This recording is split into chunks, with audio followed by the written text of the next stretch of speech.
I'm on my way to interview an owner of an interesting car.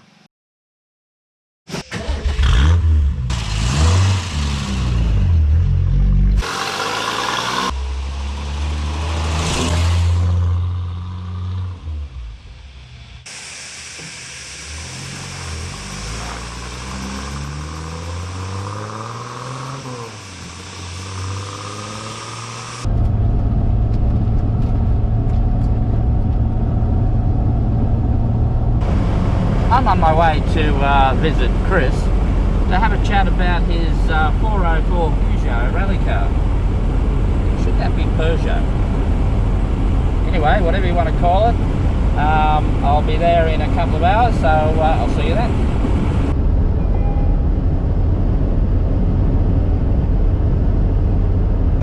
No, I'm not turning left now, man, because I don't think you're taking me the right way.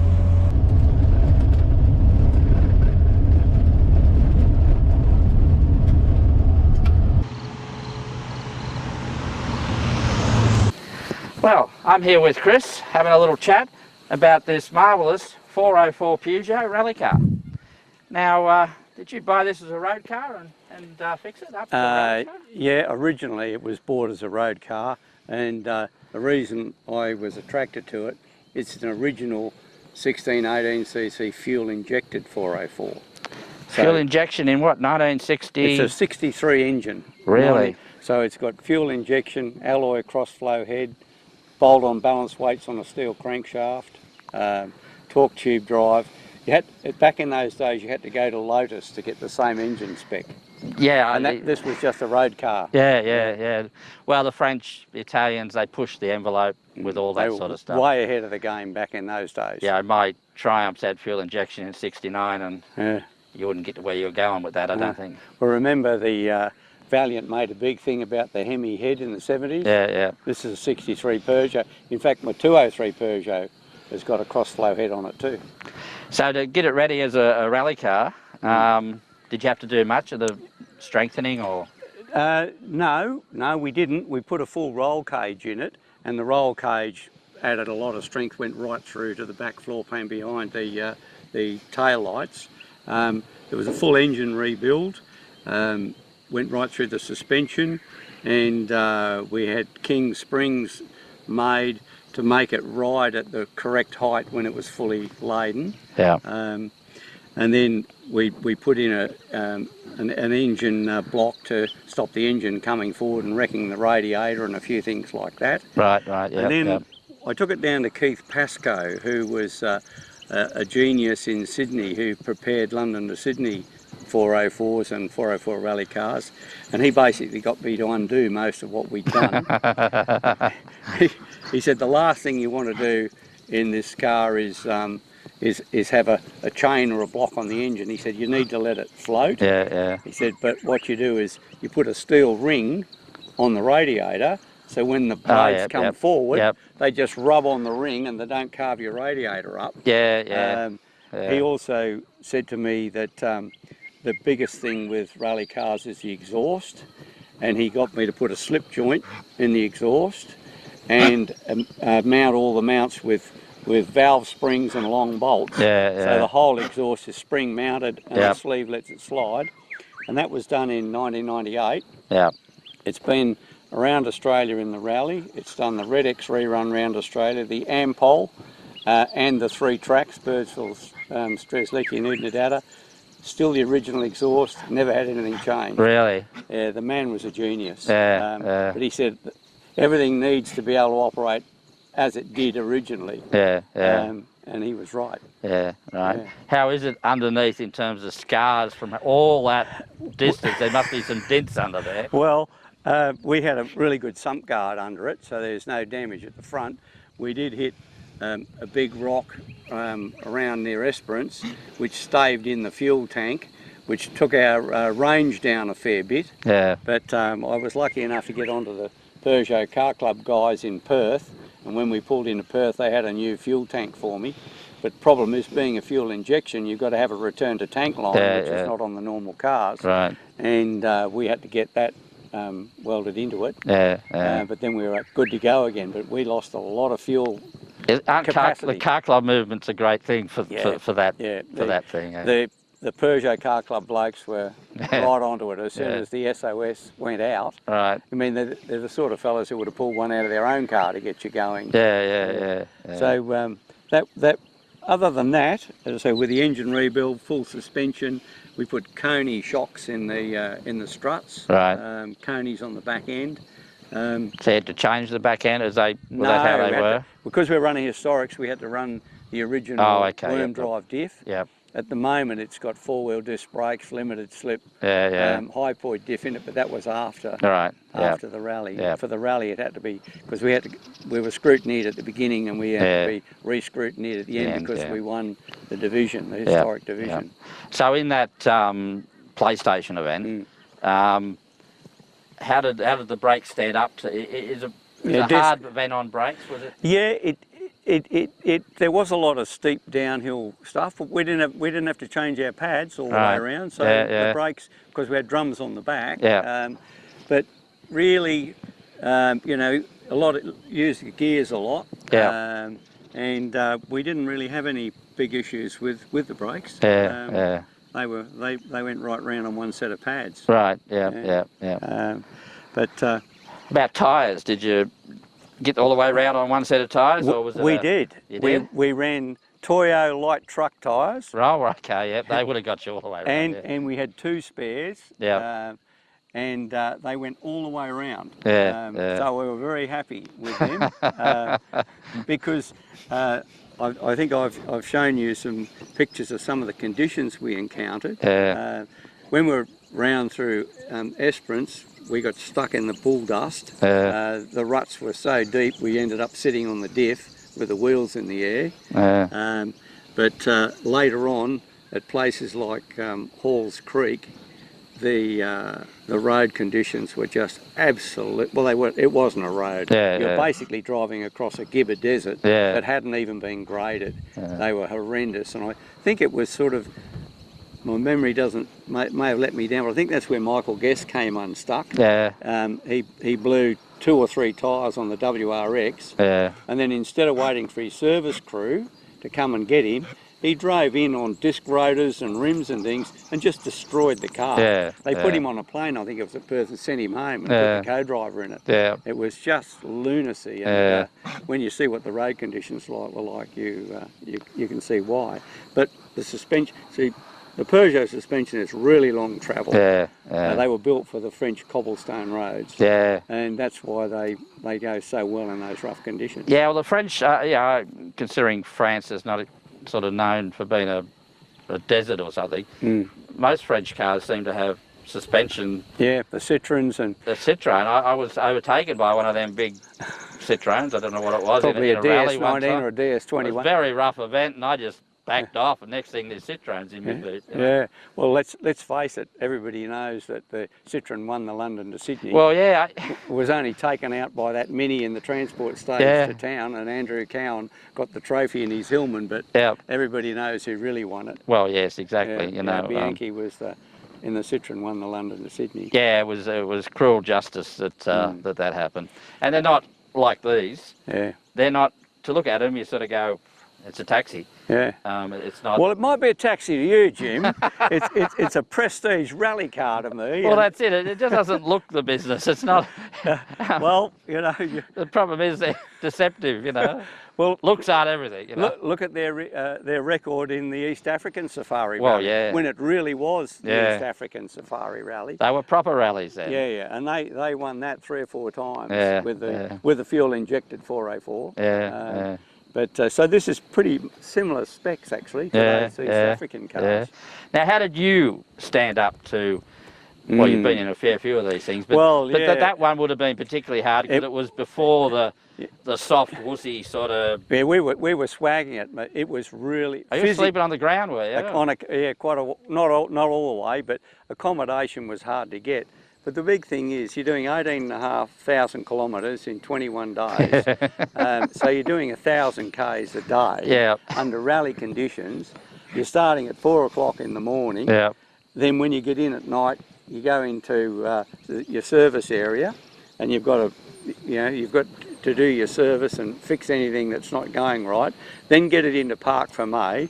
Then try and get to whatever accommodation you may have booked, and then try and get something to eat. Yeah, yeah. And I mean, you'd pull into a roadhouse at lunchtime, and all they would have would be dim sims marinated in warm fat, or an overripe banana. So Yeah. we'd go for the overripe Right, banana. And in fact, nearly all the way around, we basically lived on ginger beer. Yeah, yeah. Because you can drink it when it's warm and it still tastes okay. I think in those 3 weeks, I lost something like 5 kilos. Really? Yeah. Yeah. And when I got home, I think I slept for about a week and a half. Yeah, like, does some sort of endurance thing kick in? Like, Yeah, did it become easier it's called adrenaline. as the days went on? Was it?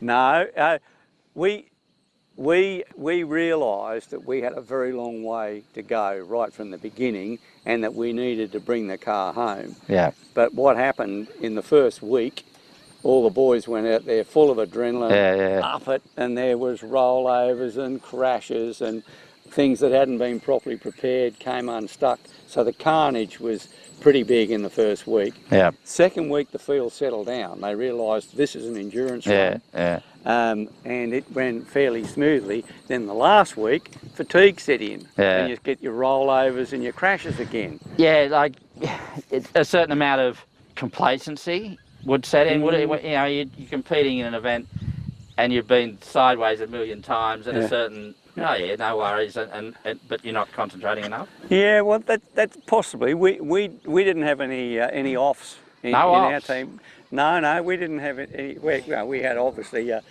few interesting angles on corners, but we didn't. At no stage did we end up in the scrub. Oh my goodness, that's a good effort in itself. Well, the rally notes were pretty good. Yeah. If you really followed them, you know, your cautions. If you got a triple caution, you needed to take note of it. Yeah. Because Carpenter, who said it, was very, very clever with that. One of his corners, he had a little note that said, you know, triple caution on this corner. If you miss it, your clothes will be out of date before you finish rolling at the bottom of the hill. And of course, it's all, you know, Jim, it's all the rally techniques. When you are going really fast and you come across a bad pothole or a ditch, you know, get off the brakes just before you hit it. It's the blokes who ride their brakes into it and just tear the whole front end out of it. But it was arduous. So in terms of going around Australia, was there much you had to do around during the event? Did you mean breakdowns? Shock absorbers? Well, no, the shockos went all the way. They went all the way. We had an interesting event at Geraldton, heading up the west coast. I'd noticed a bit of a leak around one of the axle trumpets on the diff when we were servicing, and I'd been sort of nipping the bolts up each night, and it wasn't making any difference. When we got to Geraldton, I got under and had a really good look, and we'd actually cracked the aluminium axle trumpet. Right. And nearly halfway around. Well, you're not going to get that welded up in a country town. Well, you would think not. So, and again, we had about 2 hours before we had to be in Park for May, so we jacked it up, ripped it apart, got the axle trumpet out. We weren't carrying, we had a lot of spares in our backup vehicle, we weren't carrying that. And I went over to a taxi rank and I said to a couple of taxi drivers, where in Geraldton can I find a welder? Yeah. Well, I think both of them hardly spoke English, let alone know where a welder was. So I'm getting pretty desperate. And the whole town had come down to the service bar. So it was a big event. Yeah. And this guy with a stub in his hand as full as a fart came by and he said, "You got a problem, mate?" I said, "Yeah, we've got a crack in this axle trumpet. We need to get it welded and it's aluminium." And he said, "I know a bloke who'll fix that." And we thought, oh yeah, here goes. So he got his phone out of his pocket and he rang his mate and he said, "There's a bloke here, you know, needs some aluminium welding. Can you do it for him?" And the fellow said, "Well, I'm at the pub at the moment, but if you meet me at the workshop, yes." So we got in the taxi and our drunk took us out to the industrial area, this massive shed, pulled the door back and here's this huge aluminium ocean going cat being built in there. And the guy arrived and boy was he a tradesman. But he was fastidious. He spent forever trying to clean the crack with chemicals and die grinder, and we were watching the clock. Mate, weld it. Anyway, he cleaned it up and he welded it. And he said to me, oh, what do you reckon? Is $100 all right? I said, sure is. We dived back into the taxi, got back, got it all back together, got it in the park for maybe about 3 minutes to spare. So how lucky was that? But yeah, otherwise we were going to get left behind with the field while we got another axle. What about in the front end? Do any damage in there? Not to the suspension or anything itself, but our only other failure was at on the run up to Cloncurry. We got into the Cloncurry service area, just doing routine stuff. I jacked the car up to check the wheel bearings or whatever, and the car went up and the wheel didn't. And I thought, oh, that's a bit ominous. We looked underneath and we'd got a crack in the chassis rail, and the cross member was bolted to one bit in the car. And so we went, this is going to be a bit of a problem. So we were looking for somebody to help us. We didn't have a welder with us. And Brocky's team had finished and the boys were sitting on the side of the service truck, swinging their legs and having a beer. And I went over and I said, guys, I've got a cracked chassis rail, can you help? And the foreman said to the other fellas, what do you reckon? They said, yeah, let's give it a go. So I brought the car over and we jacked it up, took the wheel off. There was 3 of them, 2 under the guard, 1 hanging over the top. They made a plate up, they spot welded it, they bolted it, put it all together, and 20 minutes it was done. And that repair has been around the Red-X, around the Ampol and all the tracks, and it's still as strong and as good as it was the day they fixed it. Right. So that was a bit lucky. And I mean, it was just an age crack and the punishment of these roads. But that was it. Other than that, the only other thing we did was we kept, about lunchtime each day, she'd start to miss. And it was always about that time of day. And so there's a problem, it's the fuel. It was a fuel issue. It was getting all fluffy.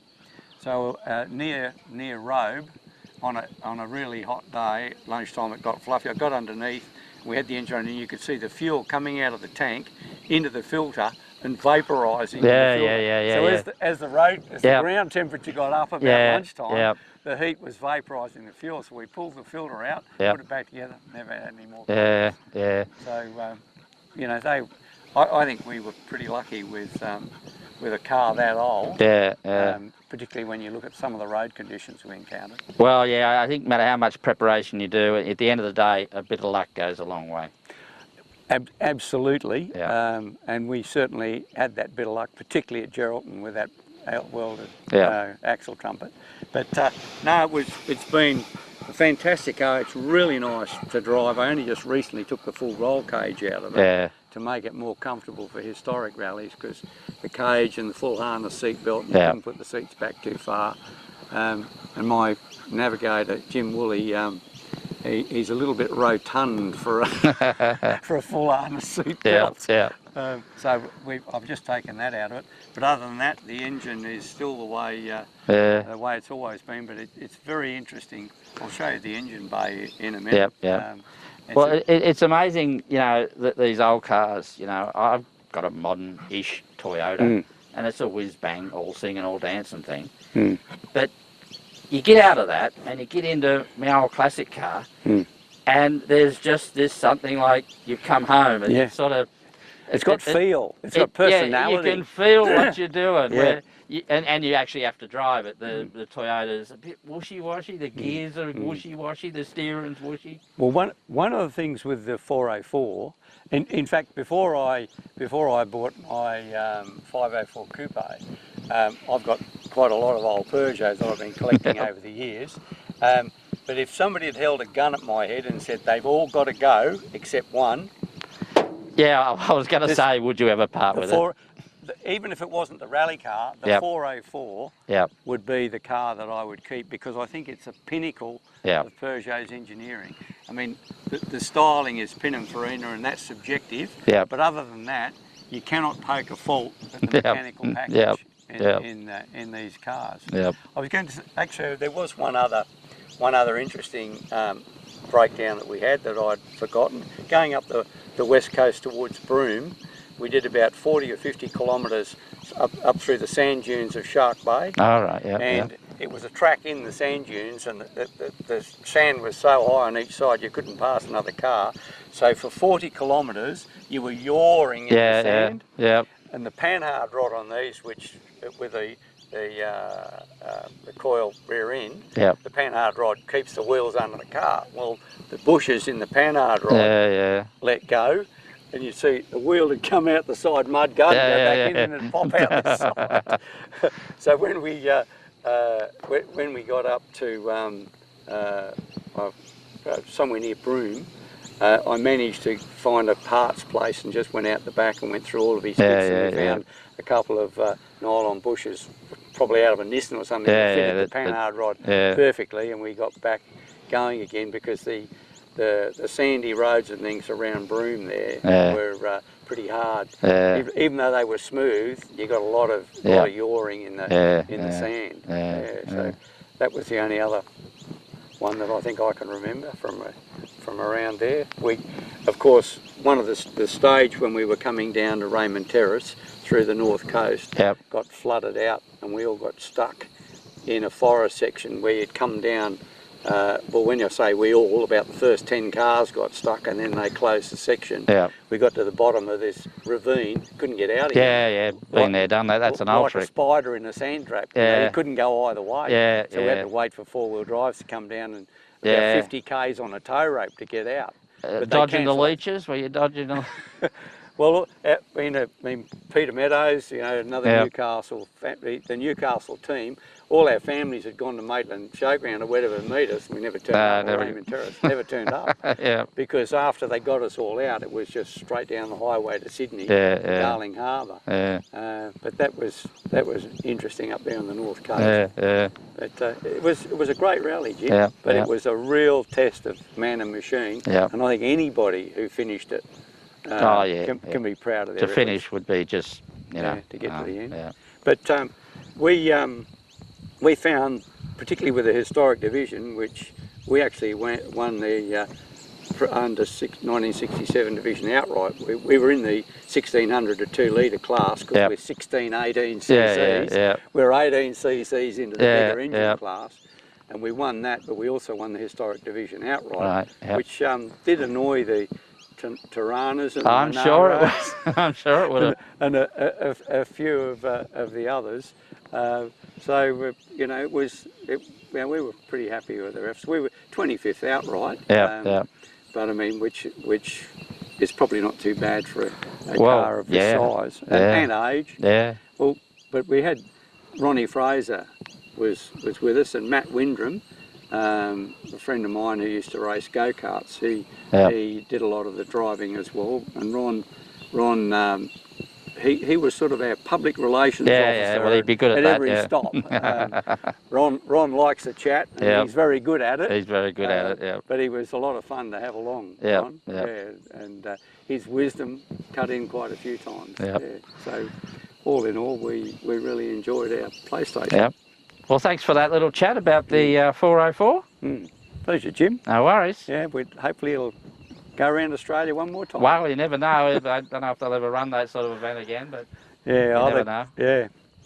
No, I don't think they will. No, I don't think they will. We've become too much of a nanny state. It is, Anyway, thanks for your time, Jim. No worries. Okay. I'm Quack McMullard. Bye for now.